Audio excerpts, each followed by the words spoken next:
Gabriel Velázquez para Mágico TV.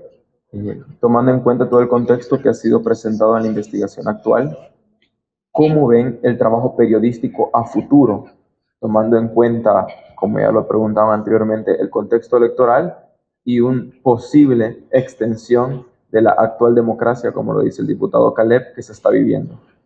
Bueno, en cuanto a las otras preguntas sobre el trabajo periodístico y el panorama del 2023, en el trabajo periodístico sí quiero señalar que para las mujeres periodistas se mantienen las agresiones, sobre todo a nivel digital, y estas tienen que ver con campañas de desprestigio, comentarios misóginos, señalando su calidad, o sea, que es una mujer, y también aspectos sexuales. Más que todo esas son las principales características y haciendo una ridiculización de la imagen y del trabajo en el caso de las mujeres periodistas. Y en cuanto al panorama más amplio del 2023, ¿cómo vamos? Si bien hay una disminución de las capturas arbitrarias, a comparación del 2022, que durante marzo y abril se dispararon las capturas arbitrarias porque era el inicio del régimen, para el 2023 tenemos que disminuyen las capturas, sin embargo, hay un alza de hostigamientos y amenazas por parte de la policía, usando la figura del régimen de excepción, es decir, la policía tiene la capacidad de amenazar a las personas en las comunidades con la detención, ¿verdad? Y eso implica un hostigamiento continuo. En algunos casos hay reiteradas amenazas para coaccionar pues, a las personas en las comunidades. Luego también tenemos para este 2023 un despunte de los ambientalistas, las personas defensoras del territorio y medio ambiente, están siendo, digamos, atacadas desde capturas a familiares cercanos hasta amenazas, tanto por parte de instituciones públicas, en algunos casos también usando la figura del régimen, y empresas a las cuales pues les facilitan casi que todos los permisos de actuación, ¿verdad? Y por último, las agresiones digitales siguen vigentes, entre ellas vulneraciones a cuentas, el desprestigio, en esto incluye una réplica del discurso, es decir, desde los funcionarios públicos se hace un comentario en redes sociales y luego se replica y se replica y se replica tanto por funcionarios como por ya usuarios de redes sociales, ¿verdad? Entonces, eso ya entra en la categoría de ciberbullying. Entonces, tenemos en agresiones digitales tanto las campañas de desprestigio como el acoso digital, como de los principales, digamos que despuntan en estos. Entonces sí quería puntualizar esto, el hostigamiento por parte de fuerzas de seguridad, la nueva alza de ataques a personas ambientalistas, defensoras del medio ambiente y territorio, y que los ataques digitales continúan vigentes, ¿verdad? Por lo menos hasta de enero al mes actual que llevamos del 2023. Sí, como ya señalábamos, y creo que el informe nos viene a confirmar, ¿no?, de alguna manera esta tendencia que estamos observando desde el periodo anterior que analizábamos, es justamente que en algunos contextos o algunas coyunturas particulares, como pueden ser procesos electorales, existe un repunte del número de agresiones que se han señalado, por ejemplo, en el informe. Lo que nos preocupa es que más allá de solo identificar repuntes de agresiones, podamos estar ya en un escenario que no solo se deba a coyunturas específicas, sino que ya hay una recurrencia muy periódica de agresiones contra personas defensoras. Hacíamos un análisis de un promedio, por ejemplo, de alrededor de 15 puntos, por así decirlo, de agresiones que pueden ocurrir en un mes.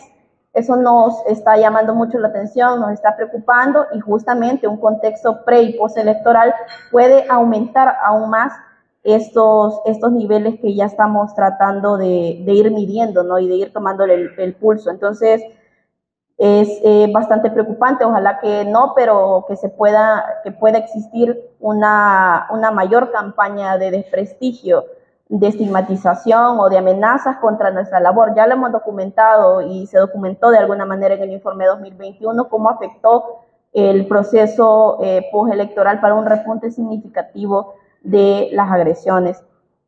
Y quizás rápidamente sobre la ley de agentes extranjeros, y quizás mis compañeras puedan ampliar más. más allá de que la ley no se haya aprobado, ya mencionábamos que existen algunas medidas, incluso administrativas, que no deberían de tener el peso legal que están teniendo en estos momentos, como es el instructivo de la Fiscalía, y que está imponiendo de alguna manera trabas tributarias que no todas las organizaciones van a poder sostener. Y aquí queremos ser muy enfáticas en cómo se pueden ir generando este tipo de acciones administrativas que al final de cuentas atenten contra los estándares de libertad de asociación y de reunión. Y eso nos parece como bastante preocupante, que más allá de que no existe una ley, se puedan ir dando otros elementos o aprobaciones de otros marcos normativos, como ha ocurrido, por ejemplo, en el régimen de excepción, que se suprimió el derecho, pero que también se han reformado marcos legales que criminalizan, por ejemplo, el ejercicio periodístico. Ya lo vimos con estas modificaciones o ley mordaza que denunciaron periodistas también en su momento, en el marco del régimen de excepción, para no hacer alusión a temas, por ejemplo, con pandillas. Puede suceder con otros temas y al final de cuentas, en suma, todas estas acciones administrativas, legales, normativas que se puedan estar emitiendo, pueden tener un impacto justamente en el ejercicio del derecho a defender derechos y estas libertades también cívicas que son importantes, como la libertad de asociación, reunión y libertad de expresión. Y justamente queríamos señalar también de que el debilitamiento y la crisis democrática que tenemos es preocupante porque no necesitamos de un marco normativo que restrinja nuestra labor. Hemos visto acciones de criminalización, como ya señalábamos, y de detenciones de liderazgos comunitarios que ya están atentando contra nuestra labor sin necesidad que exista una prohibición, ¿no?, en un marco normativo. Entonces, no necesitamos que exista para que ocurran estas agresiones, y con la existencia agudizan todavía más nuestra situación. Quizás para agregar, sin duda alguna, hay un debilitamiento del espacio cívico, es decir, esas libertades de expresión, asociación y reunión pacífica, y es por eso que debemos estar alertas ante todos esos marcos regulatorios, a esas acciones que se puedan generar para tratar de alguna manera, pues sabemos que es un contexto difícil, pero al menos de pronunciarnos, denunciar estas situaciones. En el 2023, pues es una situación similar a la del año anterior. Sin duda alguna, las agresiones se ven en aumento también por las condiciones en las que nos encontramos preelectorales.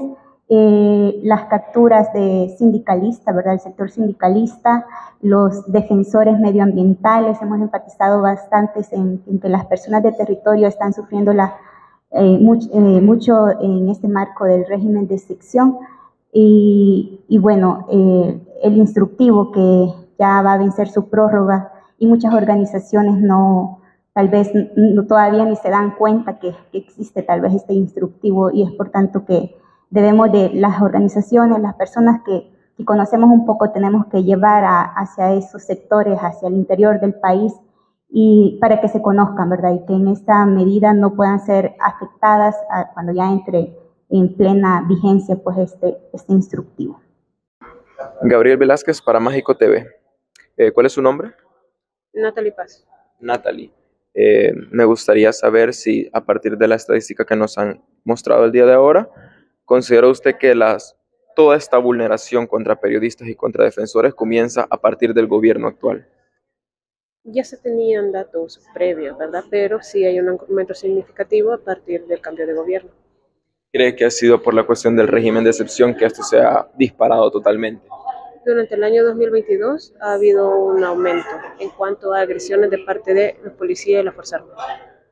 Esta semana se va a tomar la decisión sobre si extender o no extender el régimen de excepción. ¿Qué opinión le trae ese debate que va a haber entre los diputados y una posible extensión del régimen de excepción? Pues la tendencia señala a que lo van a aprobar, y esa ha sido la actuación de los funcionarios públicos de venirlo aprobando, y la tendencia señala que va a estar aprobado por lo menos hasta el siguiente año.